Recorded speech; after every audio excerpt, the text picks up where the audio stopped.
And welcome back to another episode of the DIY Homebuyer Podcast. I am your host, Nick. And in today's episode, we are going to be diving into the question, who should buy a house when interest rates are 7%? Now, I hesitated in making a video like this because, all the YouTuber podcasting gurus are like, make evergreen content, man.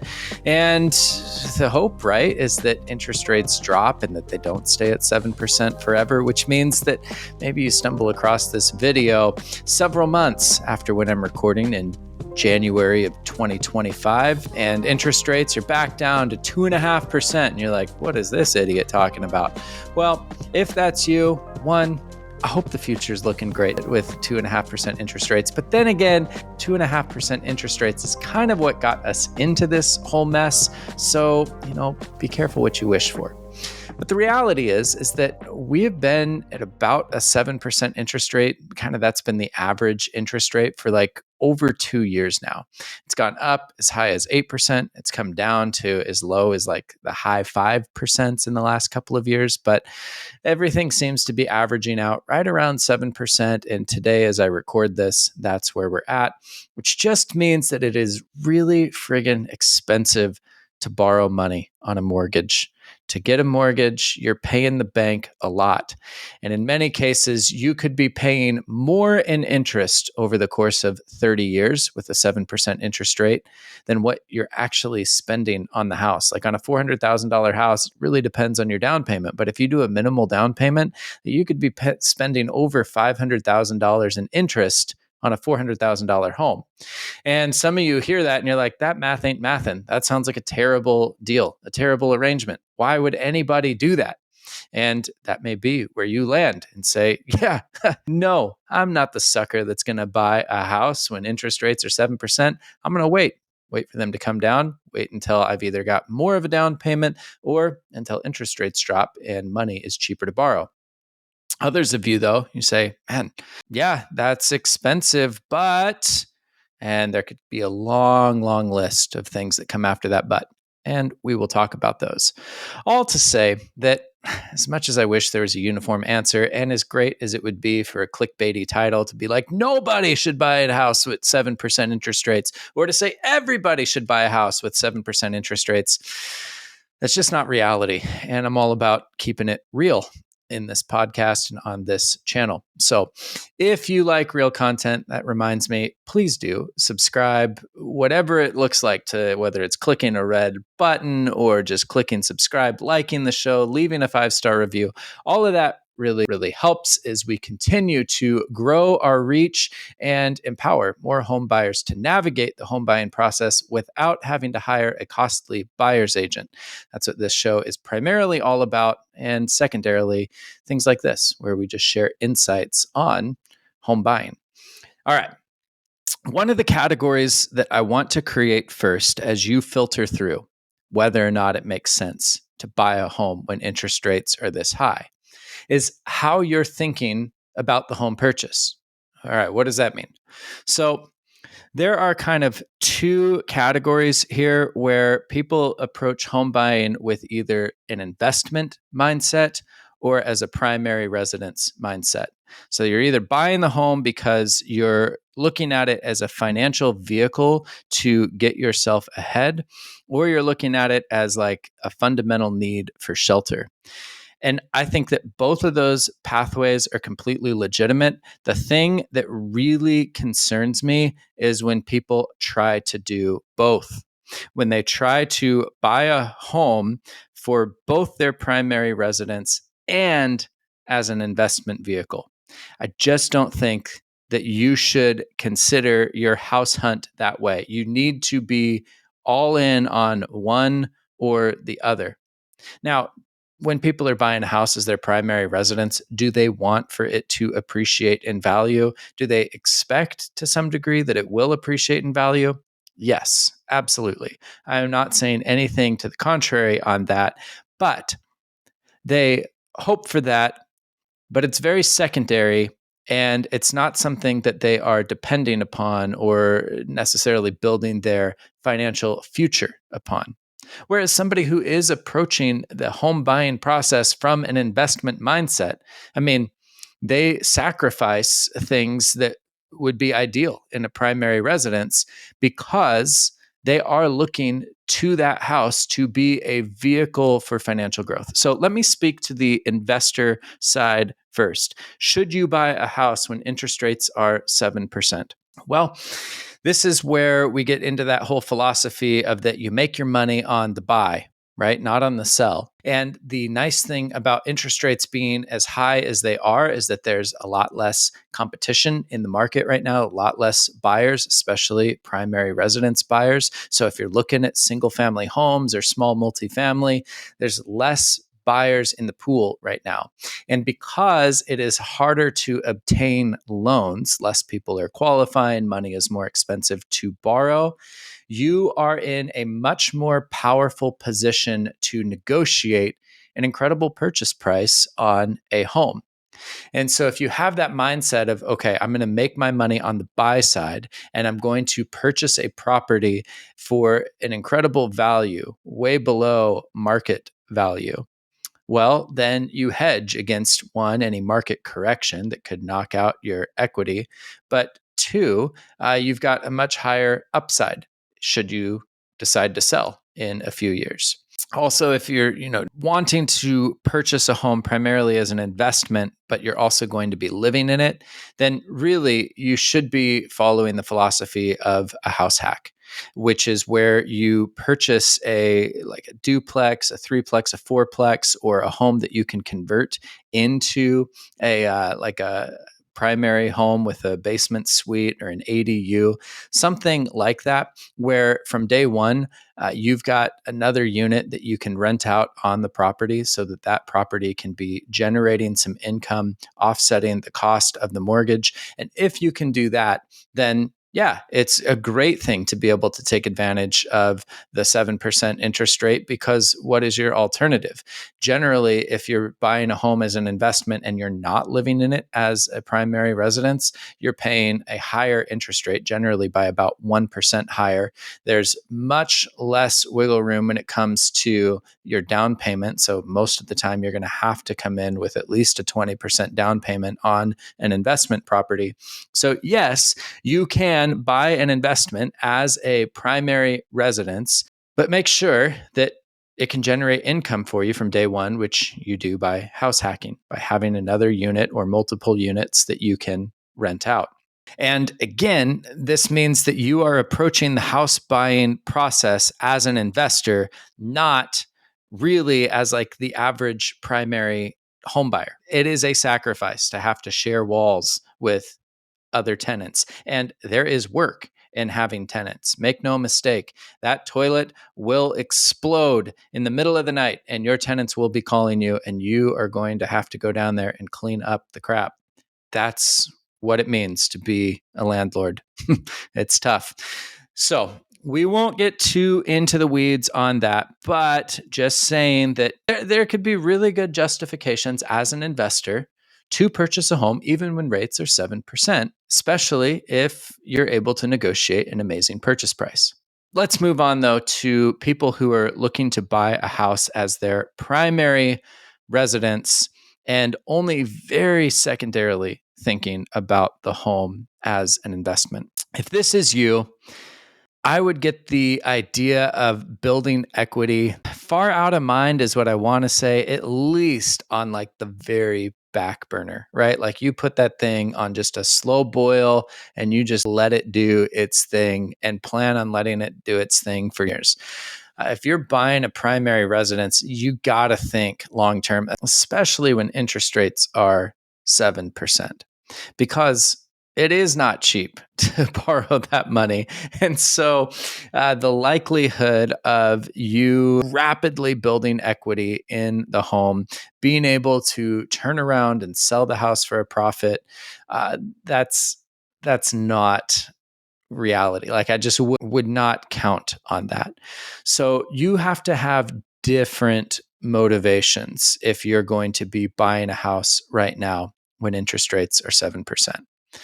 And for many of you, you might be better off renting. And I say that as the DIY home buyer guy, not the DIY home renter, home leaser guy. That's another guy. And I'm sure he's got a great channel. You should go find him. Actually, I don't know that he exists. But the point is here that you may be better off renting. That's okay. If you are going to buy a home, it's got to be because it is truly what's best for you and your living situation, your family, your significant other. And there's a lot of good reasons that are not financially motivated for why you would buy a house when rates are 7%. And this kind of gets into the American dream, but it's just the idea of ownership. When you are renting a house, there are significant limitations to what you can do because at the end of the day, that property is not yours. So you need permission if you're going to make structural changes to it.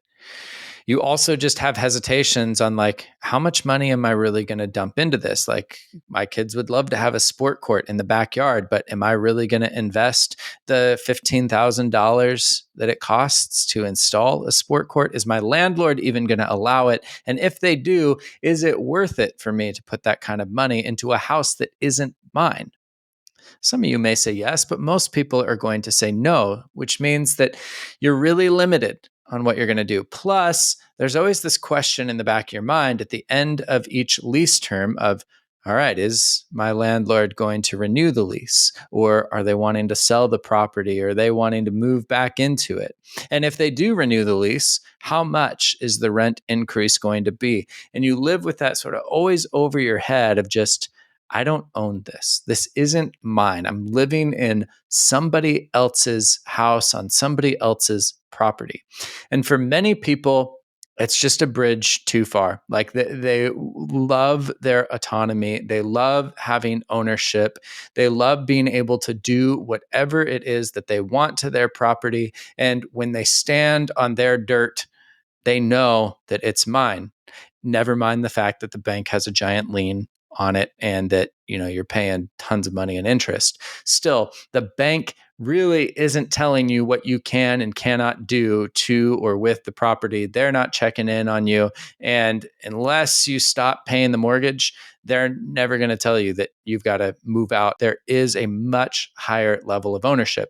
So if that is one of your values, then yeah, it makes sense to buy a home. Now, the 7% interest rate is probably going to affect how much of a home you can afford, but it still can be it may well be worth it to you to have that kind of ownership. Now, who else should buy a home when interest rates are 7% if you're looking at it as a primary residence? Well, anybody who is looking at like, this is a season of life that I'm not going to get back and need to make it happen now. What I have in mind here in particular is like families with kids, because as hard as it is to think about this, like having children in the home it has an expiration date on it, or at least generally it does. I know that somebody's going to immediately think of the 35-year-old that's still living at home with mom, to each their own. But most kids are moving out still between 18 and 22 years old. And you just may have a vision for your family and for your kids where you want to have the kind of stability and home and property that you are raising them on. And because of knowing that those years with your kids at home are limited, it may mean that you don't have or don't want to wait the 2 or 3 years that it's going to take for interest rates to come back down, or for you to save up a larger down payment to offset the high interest rates. Really, the way that we think about debt, or the way at least that I think about debt is a means of buying time, because you don't have the money, the full money yet to make the purchase that you want to make. And so you are getting that money up front and paying it back at a higher rate so that you can have the money, also known as having the thing, the house, using the money immediately for the house, so that you can have it now and you don't miss out on all of the years that it would take for you to save or to wait for the more optimal financial situation with interest rates. And the question then just becomes, well, how much is that time worth? And for many people, they will say, yeah, that having those years is worth me paying a 7% interest rate. So that would be another category of person that I'd say, yeah, you should probably buy a home. And third, and the most important category for the primary residence home buyer that is thinking of should I buy when interest rates are 7%, is can you afford a home that serves you, serves your family for many years to come, even with interest rates being 7%? I'm not saying that you got to love the number that you're seeing. I'm not saying that it has to even be crazy, like comfortable, but like, can you afford it without it like making you house poor such that can't pay other obligations or can't ever go on a vacation, or really the question is that stops you from being able to save. So the general rule of thumb here is that you want your housing to be less than 33% of your monthly take home. Your mortgage should be less than 33%. I'd say it should be less than like 28% ideally, so that you've got plenty of margin there in case your financial situation changes a little bit. You've got some buffer. That is the conventional wisdom. Whatever number you want to work with there is completely up to you. But as you look at, here's what I have for a down payment, here's how much I can afford every month, here's what that means then for my purchase price if interest rates are 7%, whatever that purchase price number is, $700,000, $750,000, $800,000, is that going to get you the kind of house and property that you dream of? I mean, it doesn't, I'm not saying like the McMansion that has the beachfront view. I'm just saying a house that you're going to be really happy in for 5+ years and that serves your needs. I just never recommend that somebody buy a home that doesn't work for them, right? Like buying a house that is too small or that you're going to outgrow within the next couple of years, or a house that is so far away from work and community and all the things that you love that, yeah, you have a house, but you hate where you live. Like that's not a fair or a worthwhile trade-off by any means at all. But if you can afford a house that you really love with that number and can comfortably make those monthly payments, then yeah, by all means, go for it. Now I hear, people saying like, well, what if, I love the what ifs. What if the housing market crashes, right? You spend $700,000 on a home today. You're locked in at a 7% interest rate for 30 years. And 2 years from now, your house has taken a $100,000 hit and it is now only worth $600,000 because the market is crashing. Then what? Don't you feel like an idiot? And maybe you do. Maybe you feel like an idiot, but here's the thing. Those losses are unrealized. The only way that the loss of equity is realized is if you go to sell your house, which then just reinforces every point that I was making earlier about how you need to, if you're going to buy a house when interest rates are 7%, you need to buy a home that you love and that you would be happy in for many, many years, and one that you can comfortably afford, even if there was a moderate change in your financial situation. So, why is that the case? Well, because yes, the house may drop by $100,000 in the short term in a couple of years' time. I don't foresee that happening, but it could. It could happen. But if you're able to stay in the house for 10 years or so, in all likelihood, there are no guarantees in this life, but there are probabilities. And the probability, looking at housing market trends historically, the housing market is highly cyclical. And if you stay in a house long enough and hold on to it long enough, you will generally always see appreciation, or at least break even. And the housing market on average outpaces inflation a bit. So you should come out ahead if you can hold on to it long enough.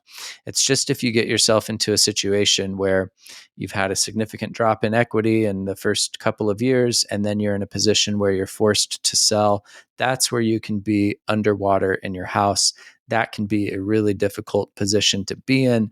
If you feel like, yeah, I just don't have the kind of stability in life where I can see myself in one spot for 5+ years, then you probably shouldn't be buying a primary residence. If you are buying a home, you should probably think of it more from the investor standpoint of, how do I buy a home where I'm able to house hack from day one, be able to generate income from it day one, and you sacrifice some of the things that would make the primary residence ideal. So those are really the values that I think you've got to keep in mind. If you're trying to decide, should I buy a house when interest rates are 7%? You need to figure out what category of home buyer you're in. Are you an investor, or are you really just buying your primary residence and that is the main goal? If you're an investor, you want to make your money on the buy, which means you're trying to get as low of a purchase price as possible. And then you want to do something so that that property is generating income for you from day one, ideally through something like house hacking. By doing that, then you get the tax benefits of it being like your primary residence because you're living in it. You get a lower interest rate and better financing terms than a typical investor would get. But you are doing this as an investor. And so, therefore, you shelf some of the things that would otherwise be on your must have list for a primary residence. Now, if you're not in the investor bucket and you are looking for your primary residence, then you really need to take the investment equity growth component out of the equation right now. And instead, you need to ask yourself, how much do I value ownership of a home? If having ownership of a home, being able to do what you want with the property is not a huge value of yours, then you're fine to rent. But if you want to be able to set up a property to really serve your needs and desires, your hobbies, the things that you're into, if you want to be able to make modifications, then you should buy. Second piece is that if you are in a season and time of life where it's like, I need to act now because I don't have forever with my kids at home, or this season of life is just unique, then it may be worth it to you to pay the extra money to buy time so that you can get what you want and need to serve your ultimate goals now, quicker, faster. And you just look at that 7% interest rate is the premium that you're paying to get it now. And third, and most importantly, is, can you comfortably afford the home? Not saying that you have to love the number, but I'm saying that it's not going to make you house poor. It's not going to bankrupt you, that you've got some healthy margin there and you're still able to get a home that you're going to be able to see yourself in for 5+ years. Because I would just say, don't count on building any rapid equity in those first 5 years. You're not paying off enough of the home with the amortization schedule where most of your monthly payment is going to interest. So you're not really gaining, like paying down the loan. And generally, in those first few years, you're not going to see rapid appreciation of the housing market either, especially right now where there's a real stalemate between sellers and buyers in the market. So those are the categories that I would have you filter through. And if you're saying no to those things, that like, no, I don't really value, like, it's not worth it to me to pay a premium to have my own property. I'm not in a season of life that's unique that it's worth it to me to buy the house right now. And if you're saying that I can't comfortably afford a home at 7% interest rates, hey, great. There, you have your answer. No, you shouldn't buy a home when rates are 7%. But if the answers are yes to those questions, or at least to most of them, then yeah, you're totally justified. Like, you're not an idiot for buying a home and for doing what's right for you and for your family. how are you approaching 7% interest rates in your housing journey? Or better than that, you can join my free group on Skool, skool.com/DIY homebuyer. Join our community of homebuyers there. And yeah, that's a really sweet place to be able to engage with other people that are navigating the home buying process without costly real estate agents. They are able to save on average 2.5% to 3% by not having a buyer agent commission as part of the transaction fees. If you want to know more about how to do that, then check out that free group. There is a link in the description below. And to make sure that you don't miss out on any of the other amazing content, I think it's amazing content, but I'm creating it. Please do subscribe to the channel. Thanks.